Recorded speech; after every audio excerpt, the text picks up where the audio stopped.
حافظ مردام سلمہ سے گزارش کروں گا کہ وہ نام نبی صلی اللہ علیہ وسلم پیش فرمائیں. اس کے بعد ایک بچے کی 2-3 منٹ کی تقریر ہوگی، پھر تک باتیں ہوں گی اور دعا ہوگی. حافظ مردام سلمہ لے لے خاموش رہیں، بیٹھ جائیں.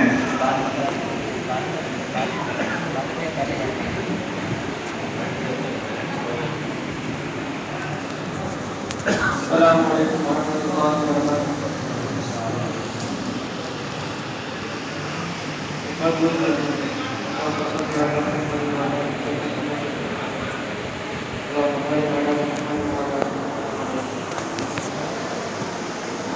اس جیسا کوئی ہم نے، اس جیسا کوئی ہم نے لاچار نہیں دیکھا. اس جیسا کوئی ہم نے، اس جیسا کوئی ہم نے لاچار نہیں دیکھا.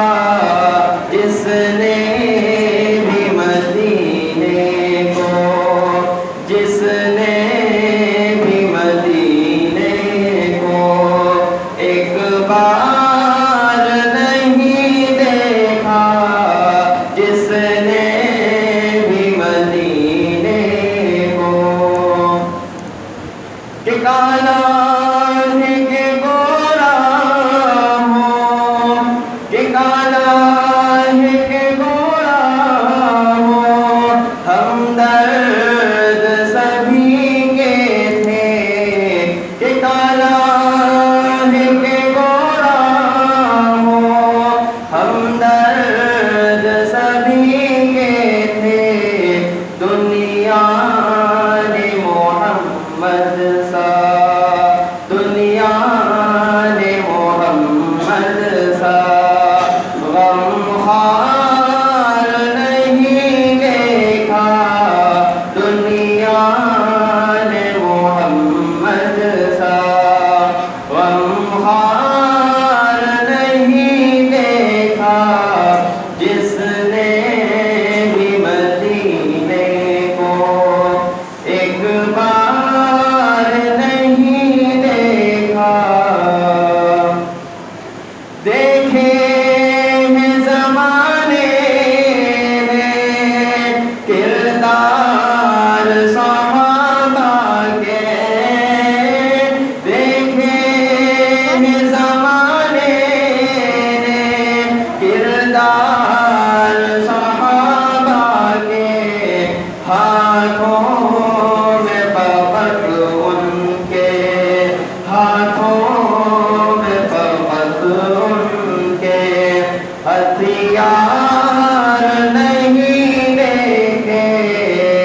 جس نے بھی مدینے کو، جس نے بھی مدینے کو ایک بار نہیں دیکھا.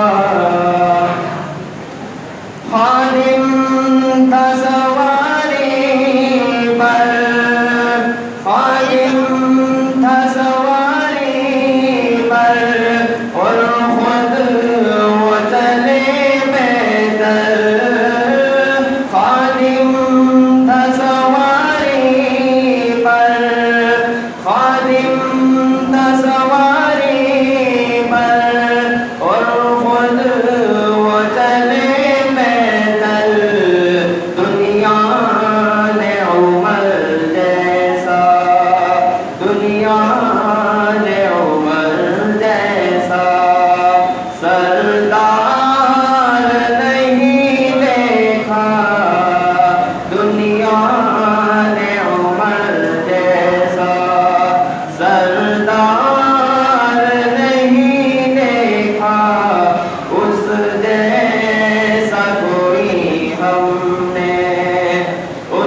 تازہ کر رہے تھے حافظ مقدام صلی اللہ علیہ وسلم.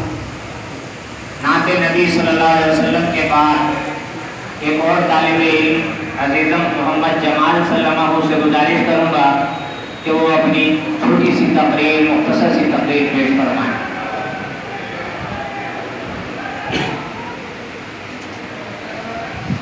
السلام علیکم ورحمۃ اللہ وبرکاتہ. الحمد للہ نحمده ونستعینه ونستغفره ونؤمن به ونتوکل علیہ ونعوذ باللہ من شرور انفسنا ومن سیئات اعمالنا من يهده الله فلا مضل له ومن يضلله فلا هادي له ونشهد أن لا إله إلا الله وحده لا شريك له ونشهد أن محمدا عبده ورسوله. فأعوذ بالله من الشيطان الرجيم. بسم الله الرحمن الرحيم. إنا نحن نزلنا الذكر وإنا له لحافظون. وقال رسول الله صلى الله عليه وسلم خيركم من تعلم القرآن وعلمه. مسلمانوں نہ گھبراؤ، خدا کی شان باقی ہے، ابھی اسلام زندہ ہے، ابھی قرآن باقی ہے. برادران اسلام، بندہ اس نورانی محفل میں قرآن کریم کی اہمیت پر روشنی ڈالنا چاہتا ہے. آپ سے مؤدبانہ گزارش ہے کہ میری معلومات کو میرے محترم ساتھیوں، قرآن پاک وہ مقدس کتاب ہے جس سے ایمانی افکار اور اخلاقی قدروں کے پھول کھل جاتے ہیں. اللہ تعالی نے اپنے مبارک کلام کو رسول اکرم صلی اللہ علیہ وسلم کی ذاتی گرامی پر نازل فرمایا، جو خود حافظ تھے اور حفظ قرآن کریم کی تعلیم کو پسند فرماتے تھے. ایک موقع پر حضور اکرم صلی اللہ علیہ وسلم نے ارشاد فرمایا کہ سب سے اعلیٰ اور بہتر وہ آدمی ہے جو قرآن کو سیکھے اور سکھائے. حضرات، اپنے مقدس کلام کی حفاظت کا وعدہ خود رب العالمین نے لیا ہے اور ارشاد ہے اِنَّا نَحْنُ نَزَّلْنَا الذِّكْرَ وَإِنَّا لَهُ لَحَافِظُونَ. اللہ تعالیٰ نے اپنے اس قول کی تائید اس طرح فرمائی کہ چھوٹے چھوٹے بچوں کے نازک سینوں میں اپنی کتاب مقدس کو محفوظ کرنا. تعریف شاہد ہے کہ حفاظ کرام نے الفاظ قرآن کی حفاظت کروائی اور وہ حضرات نے اس کے لب و لہجے کو محفوظ رکھا. کاتبوں نے رسم الخط کا لحاظ رکھا.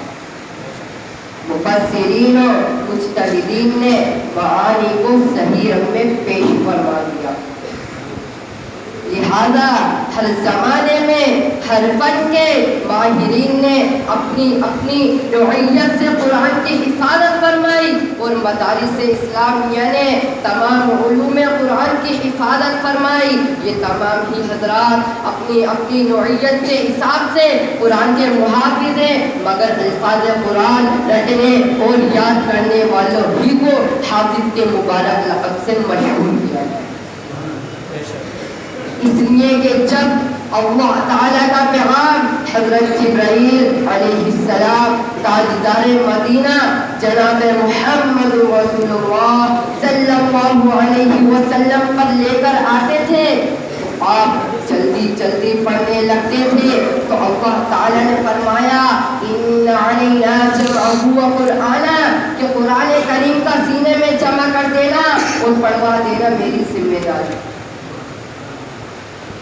برادران اسلام، قرآن حفظ کرنا باعث نجات ہے اور خیر و برکت کا ذریعہ ہے. جس دل میں قرآن ہے وہ فرمان الہی کا مرکز ہے، وہ معرفت الہی کا محور ہے، تو پھر کیوں نہیں وہ جنتی ہو سکتا. حضرت انس رضی اللہ عنہ سے روایت ہے کہ جو شخص اپنے بیٹے کو حفظ کرائے تو اس کو قیامت کے دن 14ویں رات کے چاند کی طرح اٹھایا جائے گا اور اس کے بیٹے سے کہا جائے گا پڑھنا شروع کر، جب بیٹا ایک آیت پڑھے گا تو باپ کا ایک درجہ بلند کیا جائے گا، حتیٰ کہ اس طرح تمام قرآنی آیات مکمل ہوں گی۔ اللہ اکبر۔ ایک حدیث میں آیا ہے جو شخص قرآن پڑھے اور اس پر عمل کرے تو اس کے والدین کو قیامت کے دن ایک تاج پہنایا جائے گا جس کی روشنی آفتاب کی روشنی سے زیادہ ہوگی۔ محترم حضرات، زندگی کا کون سا ایسا حصہ ہے جو قرآن سے درست نہیں ہو سکتا؟ یہی وہ قرآن ہے کہ جب مکہ کی گلیوں میں پڑھا جاتا تھا تو راستہ چلتے مسافر رک جاتے تھے اور بہور سننے لگتے تھے۔ یہی وہ قرآن ہے جو جانور کو مچلنے پر مجبور کر دیتا۔ یہی وہ قرآن ہے جس نے مردہ دلوں کو زندگی بخشی، سوتوں کو جگایا، روتوں کو ہنسایا اور ہنسنے والوں کو رلایا۔ جب قرآن کریم کی بارش برسی تو پتھر کے سینے میں آب حیات ہو گیا، اسلام کی قوت تو بالا ہو گئی۔ کسی شاعر نے کیا خوب کہا ہے، عافیت چاہو تو آؤ دامن خرام میں، یہ وہ دریا ہے کہ جس میں ڈوبے گا کوئی۔ حضرات، اس لیے آپ بھی قرآن سے محبت پیدا کیجیے اور قرآنی احکام پر عمل کیجیے اور اپنے نونہالوں کو حفظ قرآن کی دولت سے مالا مال کیجیے۔ اس مقصد کے تحت ہر زمانے میں قرآن کریم پڑھنے، پڑھانے اور یاد کرانے کے لیے تعلیم گاہیں بنائی ہوئی اور حفظ کے اساتذہ وقائے الہی اور بقائے کلام خدا بندی کے لیے بے لوث خدمات انجام دیتے ہیں۔ آپ حضرات سے میں شعر کے بعد اجازت چاہتا ہوں۔ تلاش علم تو پہنچ گیا کہاں سے کہاں تک، جہاں میں بتا تو صحیح وہ کون سا سبق ہے جو خدا نے نہیں دیا قرآن میں۔ السلام علیکم ورحمۃ اللہ وبرکاتہ۔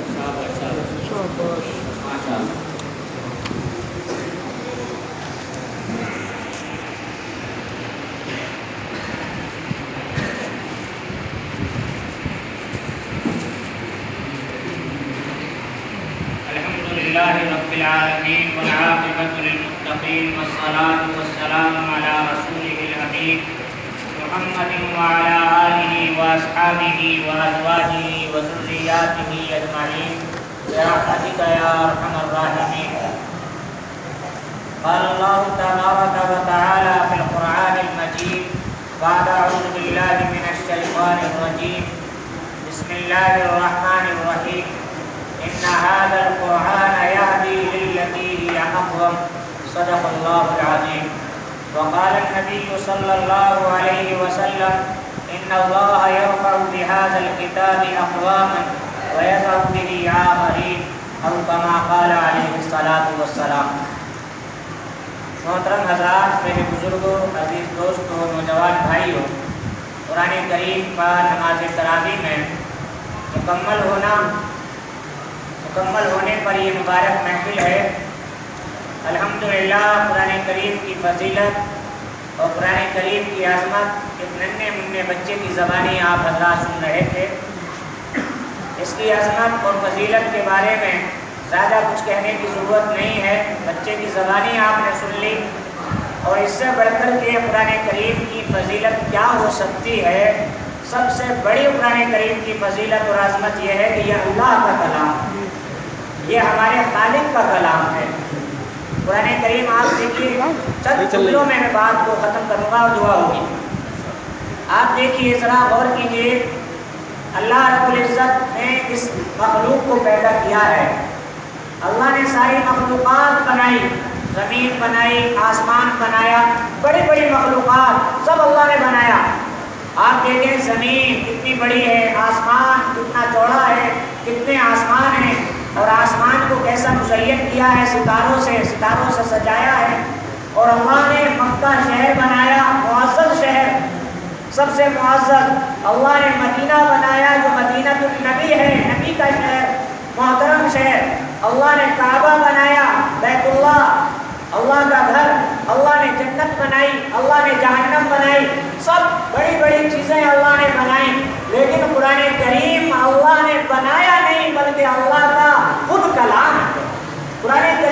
سب پر فوقیت اس لیے حاصل ہے کہ قرآن اللہ کا کلام. اللہ کے رسول صلی اللہ علیہ وسلم نے ارشاد فرمایا کہ جس طرح سے اللہ رب العزت کو اس کے غیر پر سبقت حاصل ہے، سب سے اعلیٰ سب سے بالا اللہ کی ذات ہے، اسی طرح سے قرآن کریم سب سے اعلیٰ ہے، سب سے بالا ہے، سب سے برتر ہے. قرآن کریم کا مقابل کوئی نہیں ہو سکتا.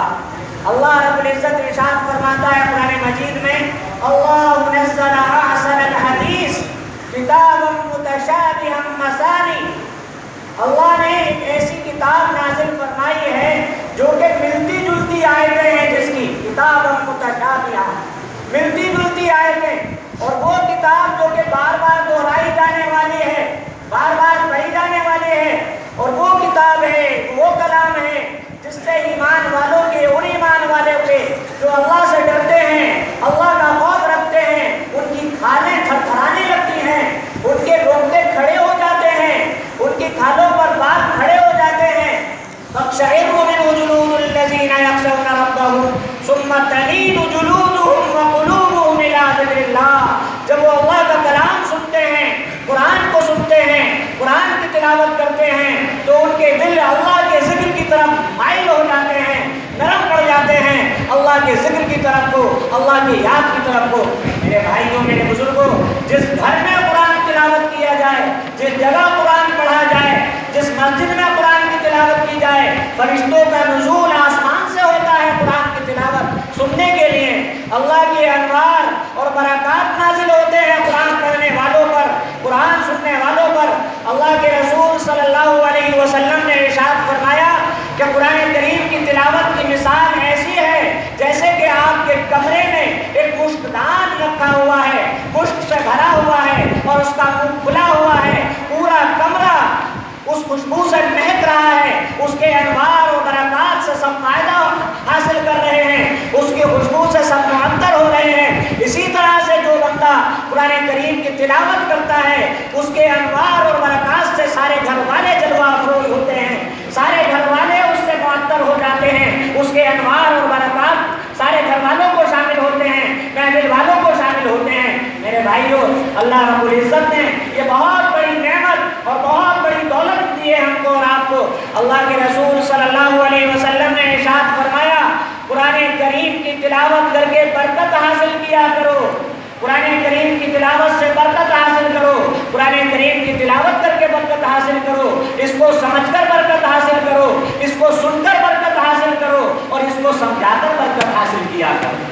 جس گھر میں قرآن کریم کی تلاوت کی جاتی ہے وہ گھر آفات سے محفوظ ہو جایا کرتا ہے، شیطان اس گھر سے بھاگ جایا کرتا ہے.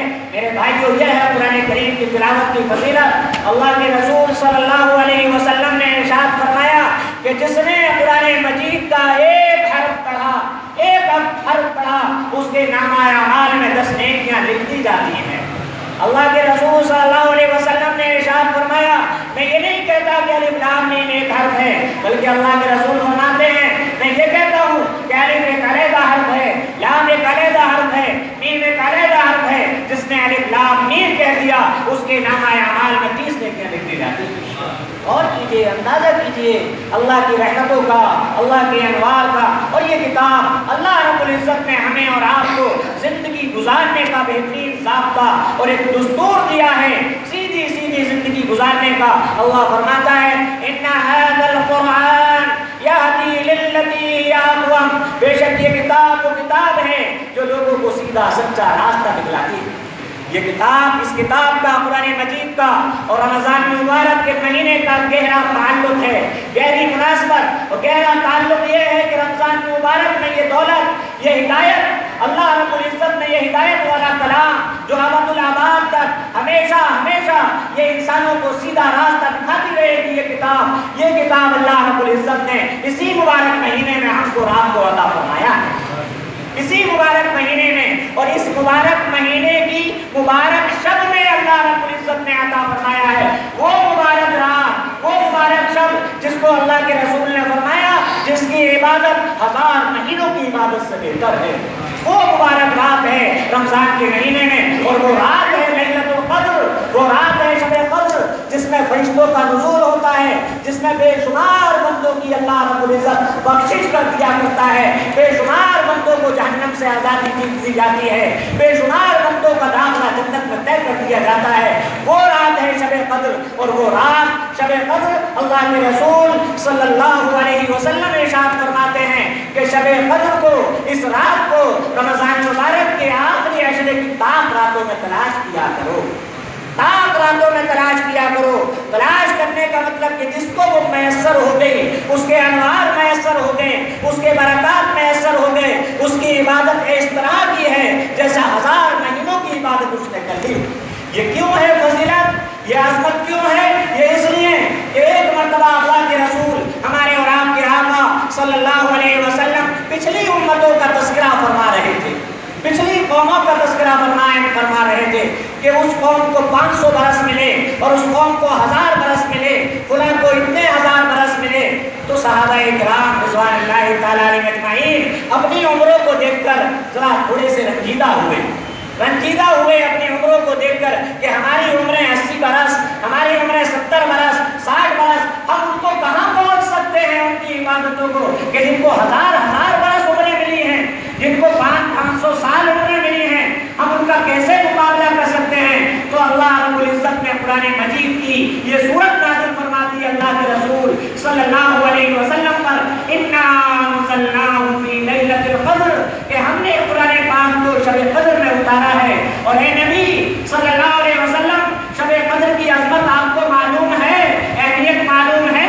شب قدر کی عبادت 1000 مہینوں کی عبادت سے بہتر ہے۔ یہ سورت اللہ نے عطا فرما دی کہ جس نے اس رات کو پا لیا، اس شب کو پا لیا، اس کی عبادت 1000 مہینوں سے افضل ہے، بہتر ہے۔ اب اندازہ کیجئے کہ جس کو 7 راتیں میسر ہو گئی ہوں، اس کا کیا پوچھنا، کتنے برس کی عبادت اس کو مل گئی، کتنے 1000 سال کی عبادت اس کو مل گئی۔ اللہ رب العزت یہ مبارک مہینہ ہے، مبارک رات ہے، آج رات ہے، اس کے قدر کی توفیق ہم سب کو نصیب فرمائے۔ رمضان مبارک کے ایک ایک لمحے کی اللہ تبارک و تعالی ہم سب کو قدر کی توفیق نصیب فرمائے۔ اسی مبارک مہینے میں اللہ کے رسول ہمارے اور آپ کے آقا صلی اللہ علیہ وسلم اپنے سارے لوگوں سے کٹ کر، ساری دنیا سے ہٹ کر، سب سے یکسو ہو کر، سب سے منقطع ہو کر آپ صلی اللہ علیہ وسلم کہاں جاتے تھے؟ آپ بھوکے اور پیاسے آپ زندگی گزار رہے ہیں، روزوں میں زندگی گزار رہے ہیں، غار حرا میں آپ تشریف لے جایا کرتے تھے۔ اسی طرح سے آپ صلی اللہ علیہ وسلم غار حرا میں اپنا وقت گزار رہے ہیں، اللہ کی عبادت میں سب سے منقطع ہو کر۔ اللہ رب العزت کو اپنے حبیب کی یہ عبادت کو پسند آئی، اپنے حبیب کی یہ عبادت، اپنے حبیب کو پسند پہلے ہی فرما لیا تھا اللہ نے، اور اللہ نے قرآن پاک کا نزول شروع ہو گیا۔ سب سے پہلے یاد رکھیے، قرآن پاک مکمل طور سے قرآن پاک اللہ نے لوح محفوظ سے بیت المعمور میں رمضان کے مہینے میں شب قدر میں مکمل نازل فرما دیا، اور پھر وہاں سے جو پہلی وحی آئی ہے، پہلی وحی نازل ہوئی ہے، وہ شب قدر میں جبریل امین حضرت محمد رسول اللہ صلی اللہ علیہ وسلم پر لے کر نازل ہوئے ہیں، اور وہ پہلی وحی ہے اقرأ باسم ربک الذی خلق۔ پڑھیے اپنے اس رب کا نام جس نے انسان کو پیدا کیا اور جس نے انسان کو منجمد خون سے پیدا کیا ہے۔ اقرأ وربک الاکرم۔ پڑھیے اپنے اس معزز رب کا نام جس نے انسان کو علم سکھلایا قلم کے ذریعے، اور انسان کو وہ باتیں سکھلائی ہیں جو انسان نہیں جانتا تھا۔ یہ 5 آیتیں پہلے نازل ہوئی ہیں، پہلی وحی ہے، اور مکمل طور سے قرآن کریم 23 سال میں آہستہ نازل ہوتا رہا۔ 23 سال میں نبی اکرم صلی اللہ علیہ وسلم پر مکمل طور پر نازل ہوا ہے۔ اس اعتبار سے جبریل امین اللہ کے رسول صلی اللہ علیہ وسلم کے پاس ہر سال آیا کرتے تھے، رمضان میں ہر سال رمضان مبارک کے مہینے میں آتے تھے، اور قرآن پاک اللہ کے رسول کو جبریل سناتے تھے، اور اللہ کے رسول صلی اللہ علیہ وسلم سے جبریل امین قرآن سنتے تھے، دور نکالتے تھے۔ اللہ کے رسول جبریل کو قرآن سنا رہے ہیں، جبریل اللہ کے رسول سے قرآن سن رہے ہیں۔ اس اعتبار سے علماء نے اور فقہاء نے یہ لازم قرار دے دیا کہ قرآن پاک کی دور رمضان مبارک میں حفاظ اعظام نکالا کریں اور نماز تراویح میں لوگوں کو قرآن مجید سنایا کریں۔ اسی لیے مکمل طور سے قرآن مجید کا نماز تراویح میں سننا یہ ایک الگ سنت ہے، یہ سنت ہے، اور سنت کا ثواب۔ اللہ کے رسول صلی اللہ علیہ وسلم نے ارشاد فرمایا کہ جس نے میری ایک سنت کو اس وقت کہ جب میری سنت کو زندہ نہ کیا جا رہا ہو، جس نے میرے ایک طریقے کو زندہ کر دیا، اس کو اللہ رب العزت 100 شہیدوں کا اجر عطا فرمائے، 100 شہیدوں کا اللہ اس کو اجر عطا فرمائے۔ تو آپ نے اتنا بڑا عمل کیا ہے کہ نماز تراویح میں قرآن مجید کو سنا ہے، لیکن ایک سنت مکمل ہو گئی اور ابھی دوسری سنت باقی ہے، نماز تراویح باقی ہے۔ آخری عشرہ جو کہ جہنم سے آزادی کا ہے، جو کہ جہنم سے آزادی کا ہے، اور وہ رات جو کہ آپ کو مزدوری ملنے کی رات، چاند رات ہے، وہ سب باقی ہے۔ اس آخری عشرے کی قدر کیجئے، اس آخری عشرے کو عبادتوں میں گزاریے، اس آخری عشرے کو اعتکاف میں گزاریے، اس آخری عشرے کو شب قدر کی تلاش میں گزاریے کہ جس کو شب قدر کی رات مل گئی بس وہی کافی ہے اس کی نجات کے لیے، مغفرت کے لیے، بخشش کے لیے۔ دعا ہے کہ اللہ تبارک و تعالی میرے پڑھنے کو اور آپ حضرات کے سننے کو اپنی بارگاہ عالیہ میں قبول فرما دے۔ وآخر دعوانا ان الحمد للہ۔